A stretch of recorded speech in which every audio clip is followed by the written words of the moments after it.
iyadoo tan iyo wixii ka dambeeyay markii lagu dhawaaqay madaxweynaha cusub ee dowladda midnimada qaran ee Soomaaliya Shariif Sheekh Axmed ayaa dhammaan Soomaalida ku kala nool dalka iyo dibadda waxa ay sameynayeen xaflado ay ku taageerayaan madaxweynaha iyo dowladda cusub ee Soomaaliya yeelatay.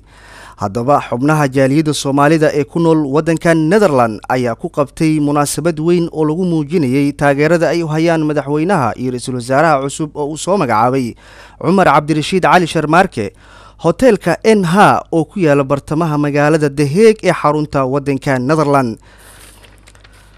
ugu horeyntii ayaa waxaa ka hadlay xafladan injineer Guuleed Axmed Yuusuf isaga oo ku dheeraaday ahmiyadda ay leedahay in ay Soomaalida midoobaan wuxuuna halkaas ku soo bandhigay filim uu ku soo bandhigay fikradaha ama sida uu u arko in lagu xaliyo dhibaatada Soomaalida.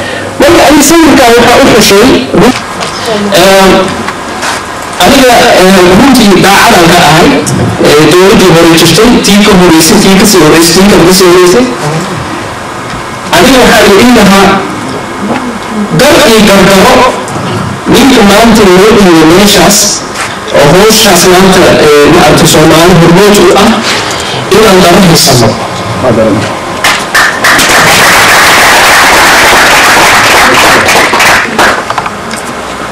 ninkaas waxaan ku aamini karnaa oo nin shareecada islaamka yaqaana ka baqaayo inaan hadduu isdaba qoriyo inay asaga kusoo baxayso marka saas awgeed ayaa aniga guud ahaan maanta meeshan taagan anaa mas-uuliska ah anaa shakhsiyadayda mas-uulka ah waxaan siiyey kalsoonideyda madaxweynahaas jamhuuriyadda dimuqraadiga Soomaaliya Sheekh Shariif Sheekh Axmed. sidoo kale waxa iyana halkaas ka hadashay Marwo Sahro oo kamid ah hooyooyinka Soomaalida oo ay ku dhibaataysan qurbaha waxa ay sheegtay in ay jeclaan lahayd in ay mar uun caruurteeda kula laabato dalkoodii hooyo oo nabad ah lana taageero dowladdan cusub. hase ahaatee la sii wadi karaa halka waxaad ku timaadeen ma wadi kartiin taageeri kartiin madaxweynaha ma taageeri kartiin wasaarada ma taageeri kartiin walaalayaal aad baad mahadsantihiin sida sharafta leh halkan uga soo qayb gashay barnaamijka dadkii soo qorsheeyeen aad bay u wanaagsan yihiin annaga waxaanu nahooyo qurbaha ku raagtay awood haysata ciid iyo dal iyo calan baan u baahannahay aanu dib ugu noqono caruurahayaga halkan bay ku dhasheen dhaqankii Soomaaliya ma haystaan waxay la socdaan ma haystaan sidii bay naga kalahaan diimo kale wax kale loo soo akhriyaa waddan iyo calan wiilkan halka ku dhashay wixii weydiiyaa waa may Soomaaliya hagaagaysaa. xafladan ayaa inta ay socotay waxaa abaalmarino lagu guddoonsiiyey qaar ka tirsan xubnihii ka soo qayb galay xafladda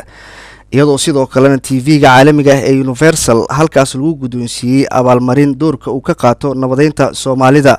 waxaana abaalmarintaasi u guddoomiyay wariyaasha kale ah Cabdiweli Ibraahim Garyare iyo Cali Daahir Ciid waxaana halkaas lagu soo dhaweeyay Cabdiweli Ibraahim Garyare oo ahaa agaasimihii TV-ga caalamiga ee Universal xaruntiisa waddanka Kenya wuxuuna halkaas ku soo bandhigay filim ka hadlaya tacadiyada loo geysto haweenka iyo saxaafadda Soomaalida. waxaa ka dhacay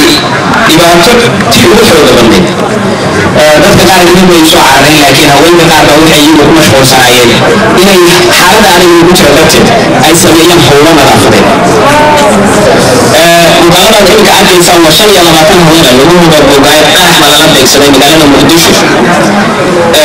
waxaan qaraxaasi lagula beegsaday jidka aad taqaanaan ee Maka al-Mukarrama agaarka gurigii shaqaalaha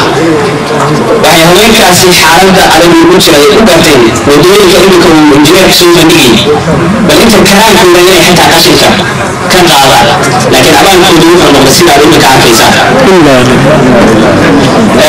taas oo ay jirto haddana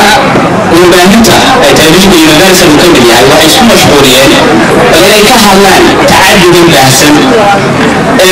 lagu hayo dadka Soomaaliyeed ee dhibaatada ku haysata gudaha dalka Soomaaliya. لأن ما أنت بدأتوا سعودة ما لك كحكرين Universal kuwo badanna lagu geystay hanjabaadyo ay kaga soo carareen gudihii dalka Soomaaliya. sanadkan 2 bilood ka qaadanay waxaa nooga maqan annaga saxaafadda haddaan nahay laba wariye midna waa naloo kaga dhaawacay waxayna tahay dhibaatada wariyaasha si loo dilay sida injineerku wa sheegay hadalkiis waxaa u badnaa anigu runtaa sheegaya runta annaga dad baa ku weyn 2007 ilaa iyo hadda marka injineerka inuu noogu deeqa waa jecelna dalkan uu tabaruntana ka sheego marka aan taa ka soo laabto waxaan aad uga tacsiyeynayaa idinkuna rabaa inaad faataxada igula martaan agaasimihii idaacadda Horn Afrique ugu dambeeyay xaaladda adag ku jiray Saciid Khaliil Axmed oo isagu 4 bisha waa 10 casho ka hor lagu dilay magaalada Muqdisho bartamaha suuqa Bakaaraha waxaan sidoo kale isagana ilaahay caafimaad uga baryaynaa agaasimaha idaacadda Shabeelle Mukhtaar Maxamed Hiraabe oo isagoo dhibkaasi markuu dhacay dhaawac ka soo gaaray. gabagabadii xafladda ayaa halkaas waxaa lagu soo bandhigay heeso iyo baraamburo lagu cabirayay ahmiyadda ay leedahay midnimada Soomaalida iyadoo ay soo abaabuleen xafladan injineer Guuleed Axmed Yuusuf iyo Dr. Khadiija Aadan Maxamed oo ka wada tirsan xubnaha jaaliyadda Soomaalida ee wadanka Netherland. Maxamed Abuukar Sheekh Xasan Maxamed Deeq, Universal TV, magaalada The Hague ee wadanka Netherland.